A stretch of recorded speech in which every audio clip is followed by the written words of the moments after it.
قال الملأ الذين استكبروا من قومه لنخرجنك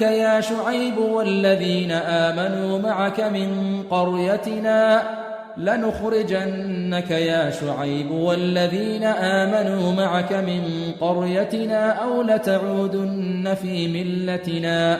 قال أولو كنا كارهين قد افترينا على الله كذبا إن عدنا في ملتكم بعد إذ نجانا الله منها وما يكون لنا أن نعود فيها إلا أن يشاء الله ربنا وسع ربنا كل شيء علما على الله توكلنا ربنا افتح بيننا وبين قومنا بالحق وأنت خير الفاتحين وقال الملأ الذين كفروا من قومه لئن اتبعتم شعيبا إنكم إذا لخاسرون فأخذتهم الرجفة فأصبحوا في دارهم جاثمين الذين كذبوا شعيبا كأن لم يغنوا فيها الذين كذبوا شعيبا كانوا هم الخاسرين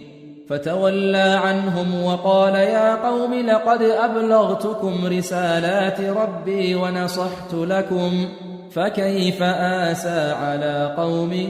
كافرين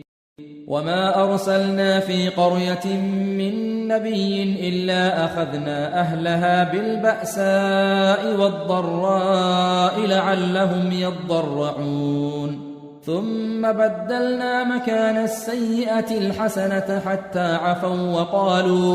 وقالوا قد مس آباءنا الضراء والسراء فأخذناهم بغتة وهم لا يشعرون ولو أن أهل القرى آمنوا واتقوا لفتحنا عليهم بركات من السماء والأرض ولكن كذبوا فأخذناهم بما كانوا يكسبون أفأمن أهل القرى أن يأتيهم بأسنا بياتا وهم نائمون أوأمن أهل القرى أن يأتيهم بأسنا ضحى وهم يلعبون أفأمنوا مكر الله فلا يأمن مكر الله إلا القوم الخاسرون أولم يهد للذين يرثون الأرض من بعد أهلها أن لو نشاء أصبناهم بذنوبهم ونطبع على قلوبهم فهم لا يسمعون تلك القرى نقص عليك من أنبائها ولقد جاءتهم رسلهم بالبينات فما كانوا ليؤمنوا بما كذبوا من قبل كذلك يطبع الله على قلوب الكافرين وما وجدنا لأكثرهم من عهد وإن وجدنا أكثرهم لفاسقين ثم بعثنا من بعدهم موسى بآياتنا إلى فرعون وملئه فظلموا بها فانظر كيف كان عاقبة المفسدين وقال موسى يا فرعون إني رسول من رب العالمين حقيق على أن لا أقول على الله إلا الحق قد جئتكم ببينة من ربكم فأرسل معي بني إسرائيل قال إن كنت جئت بآية فأت بها إن كنت من الصادقين فألقى عصاه فإذا هي ثعبان مبين ونزع يده فإذا هي بيضاء للناظرين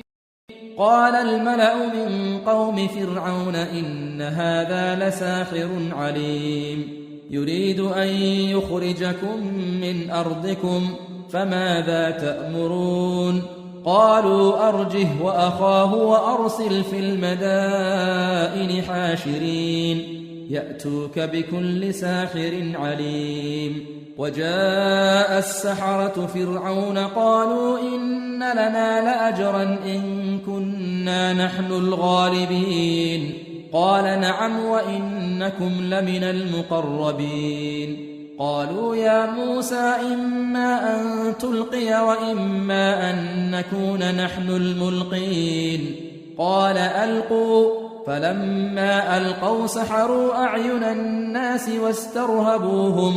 واسترهبوهم وجاءوا بسحر عظيم وأوحينا إلى موسى أن ألق عصاك فإذا هي تلقف ما يأفكون فوقع الحق وبطل ما كانوا يعملون فغلبوا هنالك وانقلبوا صاغرين وألقي السحرة ساجدين قالوا آمنا برب العالمين رب موسى وهارون قال فرعون آمنتم به قبل أن آذن لكم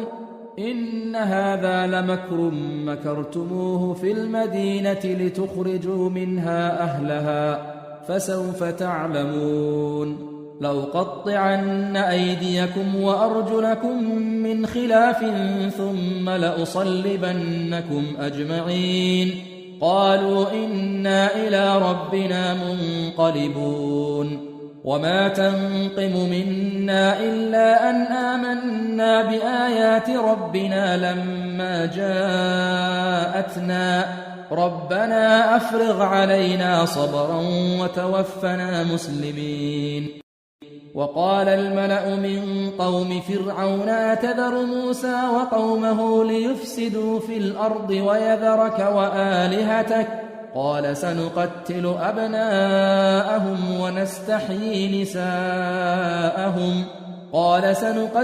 أبناءهم ونستحيي نساءهم وإنا فوقهم قاهرون قال موسى لقومه استعينوا بالله واصبروا إن الأرض لله يورثها من يشاء من عباده والعاقبة للمتقين قالوا أوذينا من قبل أن تأتينا ومن بعد ما جئتنا قال عسى ربكم أن يهلك عدوكم ويستخلفكم في الأرض فينظر كيف تعملون ولقد أخذنا آل فرعون بالسنين ونقص من الثمرات لعلهم يذكرون فإذا جاءتهم الحسنة قالوا لنا هذه وإن تصبهم سيئة يطيروا بموسى ومن معه ألا إنما طائرهم عند الله ولكن أكثرهم لا يعلمون وقالوا مهما تأتنا به من آية لتسحرنا بها فما نحن لك بمؤمنين فأرسلنا عليهم الطوفان والجراد والقمل والضفادع والدم آيات مفصلات فاستكبروا وكانوا قوما مجرمين ولما وقع عليهم الرجز قالوا يا موسى ادع لنا ربك بما عهد عندك لئن كشفت عنا الرجز لنؤمنن لك ولنرسلن معك بني إسرائيل فلما كشفنا عنهم الرجز إلى أجل هم بالغوه إذا هم ينكثون فانتقمنا منهم فأغرقناهم في اليم بأنهم كذبوا بآياتنا وكانوا عنها غافلين وأورثنا القوم الذين كانوا يستضعفون مشارق الأرض ومغاربها التي باركنا فيها وتمت كلمة ربك الحسنى على بني إسرائيل بما صبروا ودمرنا ما كان يصنع فرعون وقومه وما كانوا يعرشون وجاوزنا ببني إسرائيل البحر فأتوا على قوم يعكفون على أصنام لهم قالوا يا موسى اجعل لنا إلها كما لهم آلهة قال إنكم قوم تجهلون إن هؤلاء متبر ما هم فيه وباطل ما كانوا يعملون قال أغير الله أبغيكم إلها وهو فضلكم على العالمين وإذ أنجيناكم من آل فرعون يسومونكم سوء العذاب يقتلون أبناءكم ويستحيون نساءكم وفي ذلكم بلاء من ربكم عظيم وواعدنا موسى 30 ليلة وأتممناها ب10 فتم ميقات ربه 40 ليلة وقال موسى لأخيه هارون اخلفني في قومي وأصلح ولا تتبع سبيل المفسدين ولما جاء موسى لميقاتنا وكلمه ربه قال رب أرني أنظر إليك قال لن تراني ولكن انظر إلى الجبل فإن استقر مكانه فسوف تراني فلما تجلى ربه للجبل جعله دكا وخر موسى صعقا فلما أفاق قال سبحانك تبت إليك وأنا أول المؤمنين قال يا موسى إني اصطفيتك على الناس برسالاتي وبكلامي فخذ ما آتيتك وكن من الشاكرين وكتبنا له في الألواح من كل شيء موعظة وتفصيلا لكل شيء فخذها بقوة وأمر قومك يأخذوا بأحسنها سأريكم دار الفاسقين سأصرف عن آياتي الذين يتكبرون في الأرض بغير الحق وإن يروا كل آية لا يؤمنوا بها وإن يروا سبيل الرشد لا يتخذوه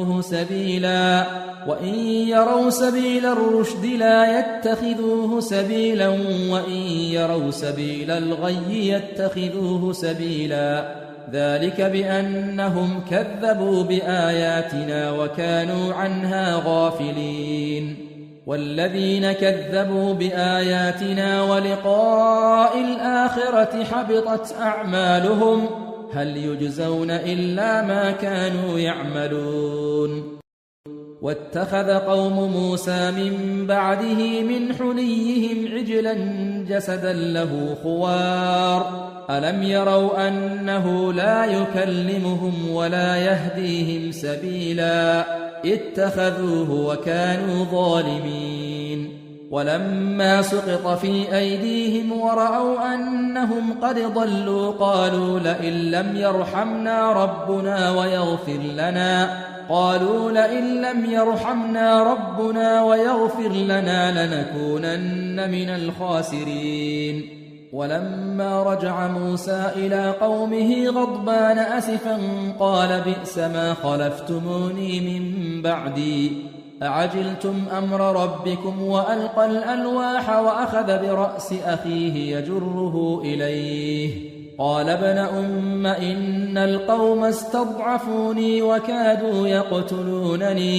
قال ابن أم إن القوم استضعفوني وكادوا يقتلونني فلا تشمت بي الأعداء ولا تجعلني مع القوم الظالمين قال رب اغفر لي ولأخي وأدخلنا في رحمتك وأنت أرحم الراحمين إن الذين اتخذوا العجل سينالهم غضب من ربهم وذلة في الحياة الدنيا وكذلك نجزي المفترين والذين عملوا السيئات ثم تابوا من بعدها وآمنوا إن ربك من بعدها لغفور رحيم ولما سكت عن موسى الغضب أخذ الألواح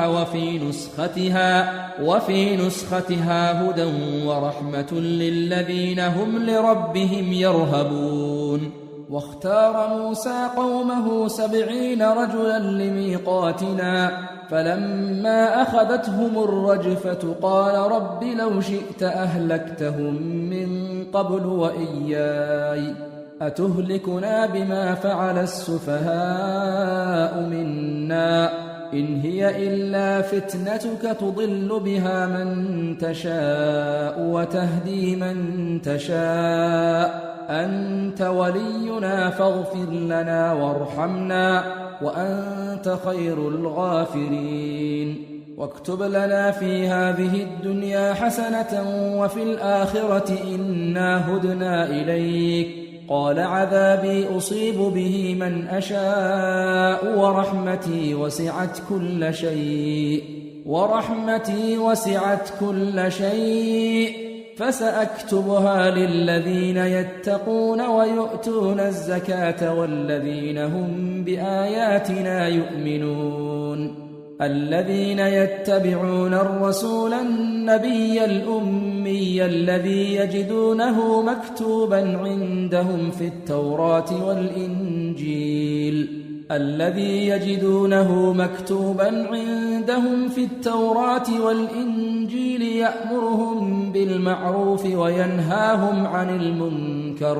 يأمرهم بالمعروف وينهاهم عن المنكر ويحل لهم الطيبات ويحرم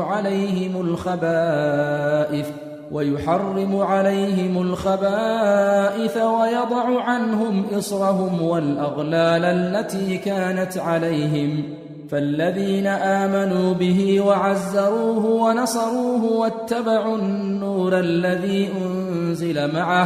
واتبعوا النور الذي أنزل معه أولئك هم المفلحون قل يا أيها الناس إني رسول الله إليكم جميعا الذي له ملك السماوات والأرض لا إله إلا هو يحيي ويميت فآمنوا بالله ورسوله النبي الأمي الذي يؤمن بالله وكلماته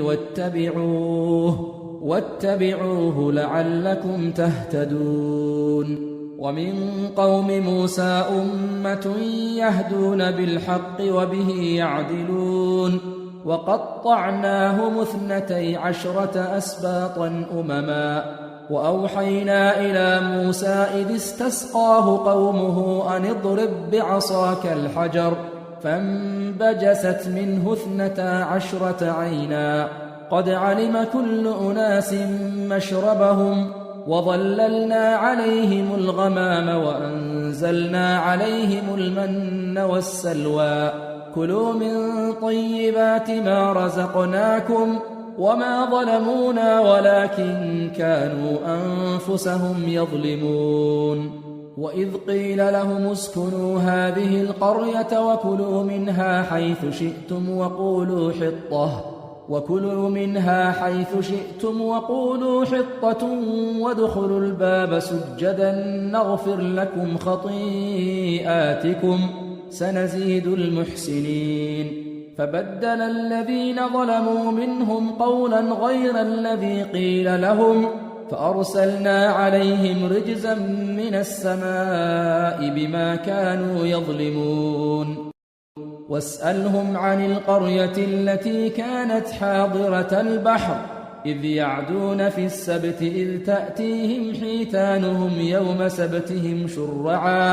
إذ تأتيهم حيتانهم يوم سبتهم شرعا ويوم لا يسبتون لا تأتيهم كذلك نبلوهم بما كانوا يفسقون وإذ قالت أمة منهم لم تعظون قوما الله مهلكهم أو معذبهم عذابا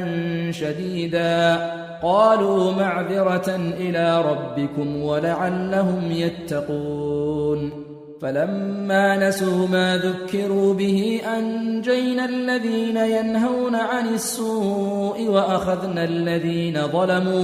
وأخذنا الذين ظلموا بعذاب بئيس بما كانوا يفسقون فلما عتوا عما نهوا عنه قلنا لهم كونوا قردة خاسئين وإذ تأذن ربك ليبعثن عليهم إلى يوم القيامة من يسومهم سوء العذاب إن ربك لسريع العقاب وإنه لغفور رحيم وقطعناهم في الأرض أمما منهم الصالحون ومنهم دون ذلك وبلوناهم بالحسنات والسيئات لعلهم يرجعون فخلف من بعدهم خلف ورثوا الكتاب يأخذون عرض هذا الأدنى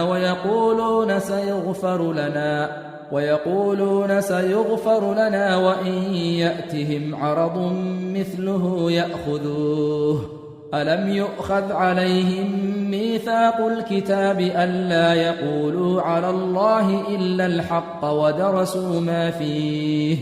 والدار الآخرة خير للذين يتقون أفلا تعقلون والذين يمسكون بالكتاب وأقاموا الصلاة إنا لا نضيع أجر المصلحين وإذ نتقنا الجبل فوقهم كأنه ظلة وظنوا أنه واقع بهم خذوا ما آتيناكم بقوة واذكروا ما فيه لعلكم تتقون وإذ أخذ ربك من بني آدم من ظهورهم ذريتهم وأشهدهم على أنفسهم ألست بربكم قالوا بلى شهدنا أن تقولوا يوم القيامة إنا كنا عن هذا غافلين أو تقولوا إنما أشرك آباؤنا من قبل وكنا ذرية من بعدهم أفتهلكنا بما فعل المبطلون وكذلك نفصل الآيات ولعلهم يرجعون واتل عليهم نبأ الذي آتيناه آياتنا فانسلخ منها فأتبعه الشيطان فكان من الغاوين ولو شئنا لرفعناه بها ولكنه أخلد إلى الأرض واتبع هواه فمثله كمثل الكلب إن تحمل عليه يلهث أو تتركه يلهث ذلك مثل القوم الذين كذبوا بآياتنا فاقصص القصص لعلهم يتفكرون ساء مثلا القوم الذين كذبوا بآياتنا وأنفسهم كانوا يظلمون من يهد الله فهو المهتدي ومن يضلل فأولئك هم الخاسرون ولقد ذرأنا لجهنم كثيرا من الجن والإنس لهم قلوب لا يفقهون بها ولهم أعين لا يبصرون بها ولهم آذان لا يسمعون بها أولئك كالأنعام بل هم أضل أولئك هم الغافلون ولله الأسماء الحسنى فادعوه بها وذروا الذين يلحدون في أسمائه سيجزون ما كانوا يعملون وممن خلقنا أمة يهدون بالحق وبه يعدلون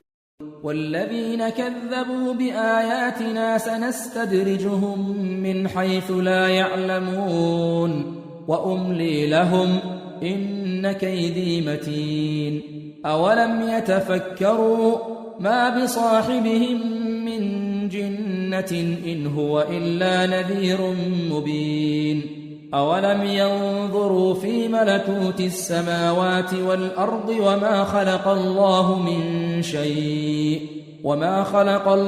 من شيء وأن عسى أن يكون قد اقترب أجلهم فبأي حديث بعده يؤمنون من يضلل الله فلا هادي له ويذرهم في طغيانهم يعمهون يسألونك عن الساعة أيان مرساها قل إنما علمها عند ربي لا يجليها لوقتها إلا هو ثقلت في السماوات والأرض لا تأتيكم إلا بغتة يسألونك كأنك حفي عنها قل إنما علمها عند الله ولكن أكثر الناس لا يعلمون قل لا أملك لنفسي نفعا ولا ضرا إلا ما شاء الله ولو كنت أعلم الغيب لاستكثرت من الخير وما مسني السوء إن أنا إلا نذير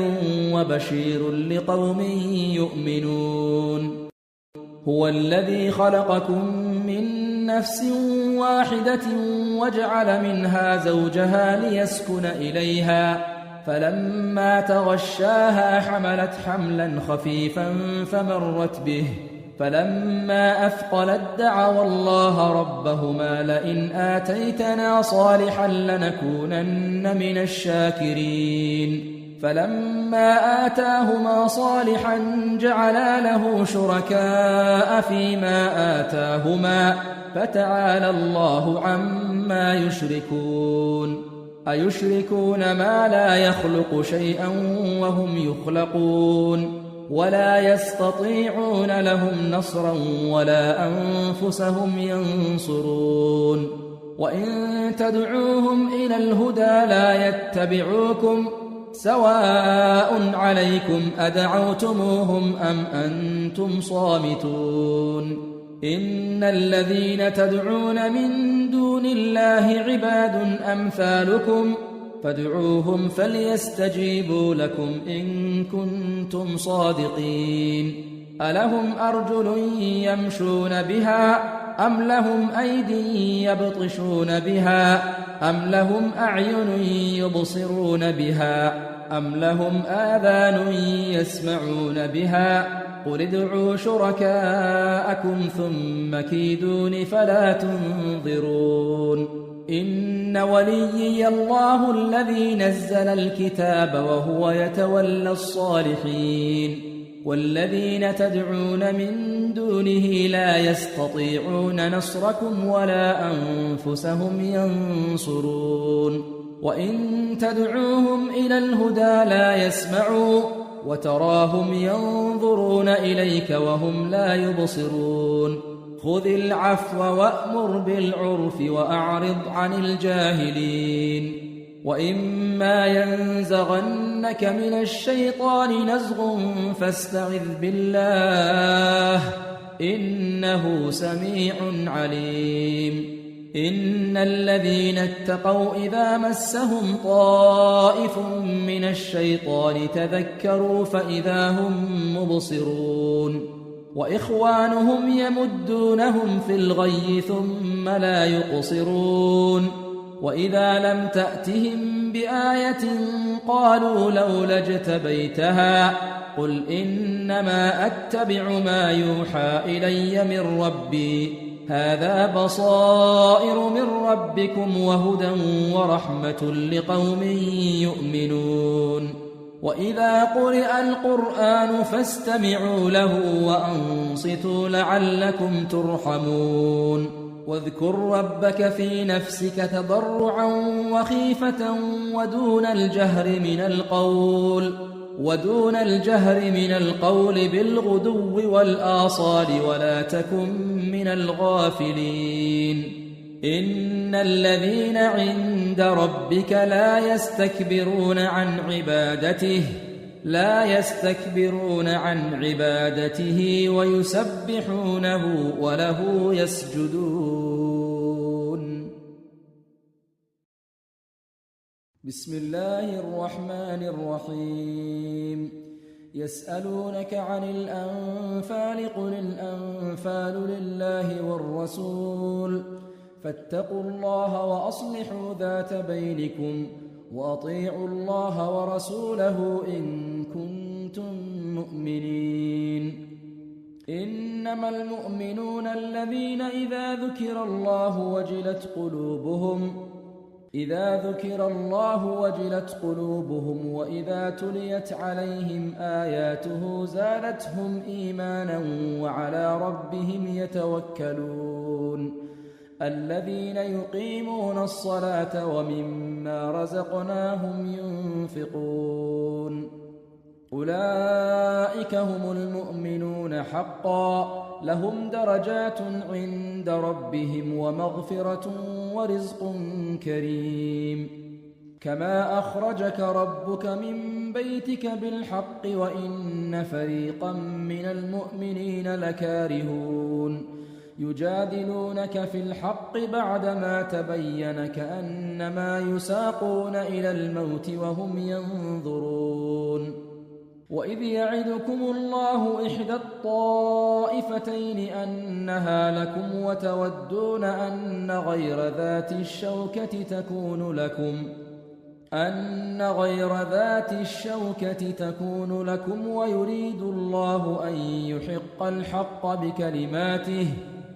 ويريد الله أن يحق الحق بكلماته ويقطع دابر الكافرين ليحق الحق ويبطل الباطل ولو كره المجرمون إذ تستغيثون ربكم فاستجاب لكم أني ممدكم ب1000 من الملائكة مردفين وما جعله الله إلا بشرى ولتطمئن به قلوبكم وما النصر إلا من عند الله إن الله عزيز حكيم إذ يغشيكم النعاس أمنة منه وينزل عليكم من السماء ماء ليطهركم به ويذهب عنكم رجز الشيطان وليربط على قلوبكم ويثبت به الأقدام إذ يوحي ربك إلى الملائكة أني معكم فثبتوا الذين آمنوا سألقي في قلوب الذين كفروا الرعب فاضربوا فوق الأعناق واضربوا منهم كل بنان ذلك بأنهم شاقوا الله ورسوله ومن يشاقق الله ورسوله فإن الله شديد العقاب ذلكم فذوقوه وأن للكافرين عذاب النار يا أيها الذين آمنوا إذا لقيتم الذين كفروا زحفا فلا تولوهم الأدبار ومن يولهم يومئذ دبره إلا متحرفا لقتال أو متحيزا إلى فئة فقد باء بغضب من الله ومأواه جهنم وبئس المصير فلم تقتلوهم ولكن الله قتلهم وما رميت إذ رميت ولكن الله رمى وليبلي المؤمنين منه بلاء حسنا إن الله سميع عليم ذلكم وأن الله موهن كيد الكافرين إن تستفتحوا فقد جاءكم الفتح وإن تنتهوا فهو خير لكم وإن تعودوا نعد ولن تغني عنكم فئتكم شيئا ولو كثرت وأن الله مع المؤمنين يا أيها الذين آمنوا أطيعوا الله ورسوله ولا تولوا عنه وأنتم تسمعون ولا تكونوا كالذين قالوا سمعنا وهم لا يسمعون إن شر الدواب عند الله الصم البكم الذين لا يعقلون ولو علم الله فيهم خيرا لأسمعهم ولو أسمعهم لتولوا وهم معرضون يا أيها الذين آمنوا استجيبوا لله وللرسول إذا دعاكم لما يحييكم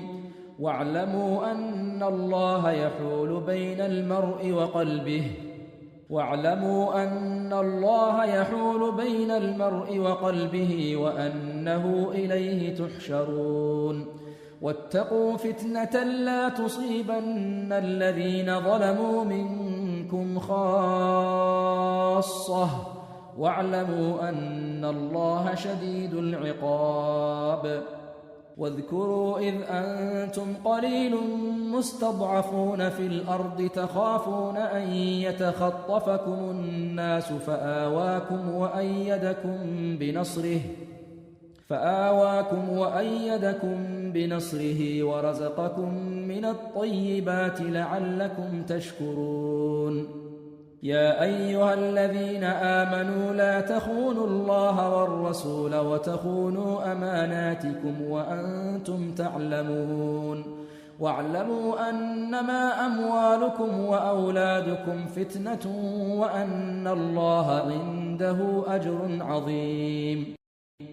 يا أيها الذين آمنوا إن تتقوا الله يجعل لكم فرقانا ويكفر عنكم سيئاتكم ويغفر لكم والله ذو الفضل العظيم وإذ يمكر بك الذين كفروا ليثبتوك أو يقتلوك أو يخرجوك ويمكرون ويمكر الله والله خير الماكرين وإذا تتلى عليهم آياتنا قالوا قد سمعنا لو نشاء لقلنا مثل هذا إن هذا إلا أساطير الأولين وإذ قالوا اللهم إن كان هذا هو الحق من عندك فأمطر علينا حجارة من السماء أو ائتنا بعذاب أليم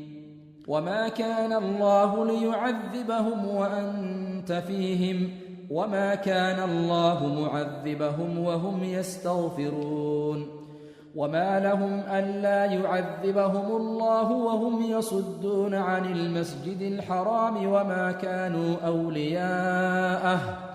إن أولياؤه إلا المتقون ولكن أكثرهم لا يعلمون وما كان صلاتهم عند البيت إلا مكاء وتصدية